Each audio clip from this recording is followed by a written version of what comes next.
ವಿಜಯನಗರ ಜಿಲ್ಲೆ ಉಸ್ತುವಾರಿ ಸಚಿವರಾದ ಶ್ರೀ ಬಿಜೆಡ್ ಜಮೀರ್ ಅಹಮದ್ ಖಾನ್ ರವರನ್ನ ಘೆರಾವ್ ಮಾಡುತ್ತೇವೆ ಎಂದ ಕೂಡಲೇ ಪೊಲೀಸ್ ಅಧಿಕಾರಿಗಳು ಮುಖಂಡರೊಂದಿಗೆ ಮನವೊಲಿಸಿ ಸಚಿವರೊಂದಿಗೆ ಭೇಟಿ ಮಾಡಿಸುತ್ತೇವೆ ಎಂದು ಭೇಟಿ ಮಾಡಿಸಿದರು. ವಿಶೇಷ ಸಚಿವ ಸಂಪುಟದ ಸಭೆಯಲ್ಲಿ ಒಳ ಮೀಸಲಾತಿ ಜಾರಿಯ ಪರವಾಗಿ ವಿಶೇಷವಾಗಿ ಮಾದಿಗರ ಪರವಾಗಿ ಮಾತನಾಡಬೇಕೆಂದು ಮಾತನಾಡಿ ಮನವಿ ಪತ್ರವನ್ನ ಸಲ್ಲಿಸಲಾಯಿತು.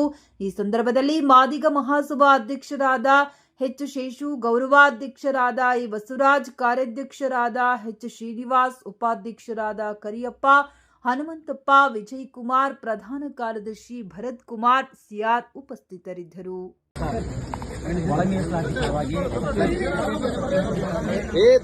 ಜಾರಿಯಾಗಬೇಕಂತ ಮಾತನ್ನ ತಾವು ಮಾದಿಗ ಸಮುದಾಯ ಮೇಲೆ ಹೋಗಿದ್ದಾವೆ.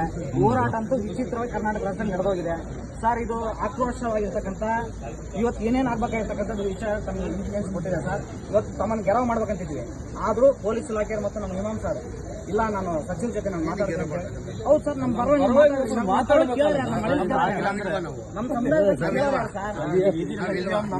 ಇವಾಗ ಆಲ್ರೆಡಿ ಮತ್ತೆ ಪೋಸ್ಟ್ ಮಾಡ್ಯಾರ ಸರ್. ಇವತ್ತೇ ಇರಬೇಕಾಗಿತ್ತು, ಮತ್ತೆ ನೈನ್ಗೆ ಪೋಸ್ಟ್ ಮಾಡಿರೋದು ಯಾವುದು ಇವಾಗ ಗುರುವಾರ ಇತ್ತು.